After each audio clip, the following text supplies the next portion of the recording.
Hello everyone, nubkeks here. Welcome back to Nub Raids, and in today's video, we only have a small bit of news for kicking off the week in Raid Shadow Legends. There's actually just not that much happening, at least so far this week. Of course, we do have Siege starting tomorrow. Make sure to set your teams. CVC will be next week. Let me start you up. Before I cover like the news, let me cover some bad news. You can laugh at my misfortune, okay? Prepare yourselves. Here we go. So I was busy over the weekend. It was a great weekend. It was really nice. Lots of social stuff happening. It was great. But I didn't really have much time to play Raid Shadow Legends. Well, I logged in at some point over the weekend and I said, oh shit, I don't even think I played yesterday. There's a fusion going on. Have I missed any fusion events? I looked at the event tab and it was good. I looked at some of the tournament tab, it was good. And I said, hang on, 20 minutes left on a dragon tournament. I did that, right? I clicked into the dragon tournament. I had not done it at all. So I raced to try to do it. Brace yourselves for this. 2,250 points for the rare. I was in my final run. I had 2,248 points. We missed the rare by 2 points, bro. Oh, it was heartbreaking. Oh my god, it was absolutely heartbreaking. So I went, well, shit, I've missed a rare. So luckily, it was at the weekend. I went and I maxed out the summon rush. I didn't record it, but I did max out the summon rush. I had to pull more sacreds, and I actually pulled like 20 primals. Got a couple of legendaries that are no use whatsoever, and yeah, obviously no mythical. Didn't record it because again, it wasn't that kind of weekend. Wasn't a recording weekend. But yeah, absolute disaster. So I guess now I'm going to skip some events in the fusion. I've got an extra copy of the epic. I've got 6 rares so far, and I've maybe 1 or 2 more to pick up, and I've got the epic. So yeah, kind of a disaster. By the way, I thought this was interesting in case you guys missed. I put up a poll just before the weekend. Are you going for the Granyt fusion? Only 26% of you are, 74% aren't. But yeah, for me, this is almost worst. I guess worst case scenario would be you miss something right at the end and you've done the whole fusion but can't complete it. But for me, this one, this hurt. Oh my god, I had to spend so many shards. Well, okay, so I didn't have to spend all of those shards. I went a bit further than was necessary. Because I actually, after getting 6,000, I said, what the heck? I did that with Sacreds. I said, you know what, screw it. I'll pull 20 primals to get the mythical thing. So, like, I've got a bunch of these now saved up. Discovery relics, waiting for some improvement to the relic system before crafting those. There'll probably be 2 aspects of Siroth anyway, so it's not too important, but that's what I did, and it's all a total disaster. It's a complete mess, but there you go.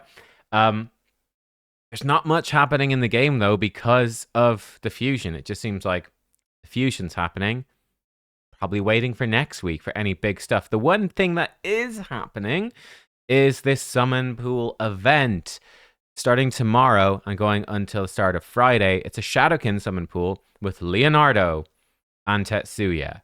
Again, I think it's, pretty likely we'll see an actual guaranteed event, probably a Hero's Path or Deck of Fate for Leo. But yeah, I mean, it's not like, you can, for free, do too much. You can get the free pull for free. There's probably 1 pull available for free for grinding. Let me actually see if that's up yet. Okay, yes, it is. Oh, gosh, it's pretty brutal looking at this here. So we have a Soul Chase. It's going to give the free pull. Yikes. As far as I know, there's no boosted Soul event. Yeah, that's pretty rough. I'm not seeing anywhere else. So yeah, the 1 free pull for this might be locked in here behind Soul Chase, which you definitely don't want to do. Like, do not do this. Don't pull all your Soul Stones for 1 pull for a chance for Leonardo. Don't do it, because it could easily be a Soul-themed Deck of Fate for Leonardo. You might need your Soul Stones for that, so really try to save your resources if possible. Leo is obviously amazing. I think he's extremely good, and he is time-limited. So he's not a must-have champion. You don't need him. But I do think he's going to be very strong for most players. Yeah, and quite a bit of content, actually. He's a really strong damage dealer. He does a lot of damage. He's viable on his own in Arena. He's really good if you start combining turtles. He's just really great. Funny enough, I do have Tetsuya. I got him from a free pull from the summon pool before. I'd actually spent money on it, but my one free pull got it for me. But yeah, Tetsuya for me, he's he's a good champion, but he is disappointing. I went in with high expectations, crazy high attack. Looks like he's going to hit extremely hard. Should combo very well with Lady Mikage in the faction. I was like, man, is this guy going to be an upgrade on Ninja? I'm excited. He's not lived up to my expectations. Again, don't get me wrong. He is very good. Funny enough, he's at his best when he is against players in like faction wars or the event dungeon. There he's brutal because he's getting turn meter when you take turns. He makes his whole team immune to turn meter reduction. He's often paired up with a Jingwan from the Shadowkin, who's going to protect his teammates from crowd control and just remove it. That makes him really obnoxious to deal with for the player when he's on the enemy team. He's not half so strong when he's with you. Now, yeah, he's certainly been super helpful for me in Faction Wars because of this. But he has affinity issues. One big problem with him, his A1 is actually pretty weak. Like, these two moves hit very, very hard. Really strong. But his A1 kind of sucks. So his combo with Mikage is actually kind of weak. And yeah, I don't know. For me, he's just a bit disappointing. I'm like, yeah, this dude, he's amazing for Faction Wars. And that's sort of it. Like, to use him elsewhere, you kind of sort of need Shuzen because he's super squishy. I don't know. I genuinely, like, for Arena, I just think Harima is better. Leo is better. Whatever. You know, like, yeah, I guess there's not that many great Arena champs from the faction, but yeah, he's not insane. So I kind of agree with these ratings. To me, he's sort of like a 4.5. That's like decent across the board, but not insane.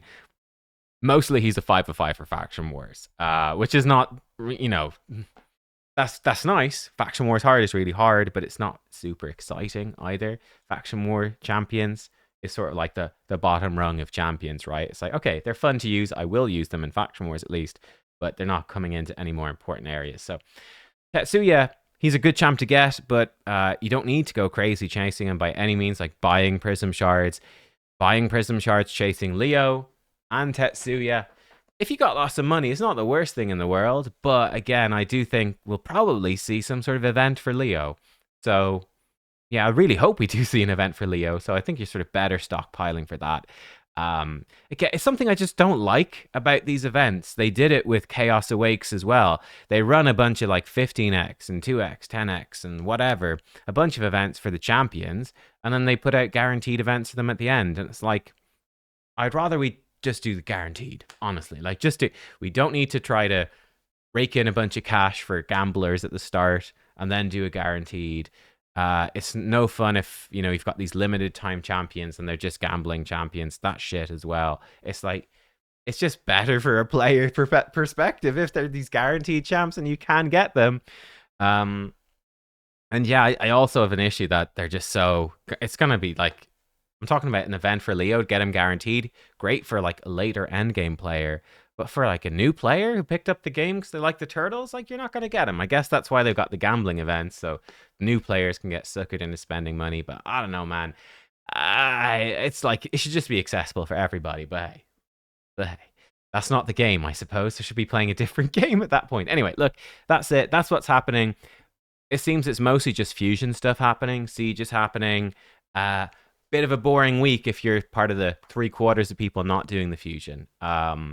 Bit of a boring week, it seems like, just in general. I do think next week's going to be pretty spicy. We'll, of course, have summon news for the end, what the 2x is going to be for the Granyt fusion. We'll see if they do anything spicy enough for that. They might.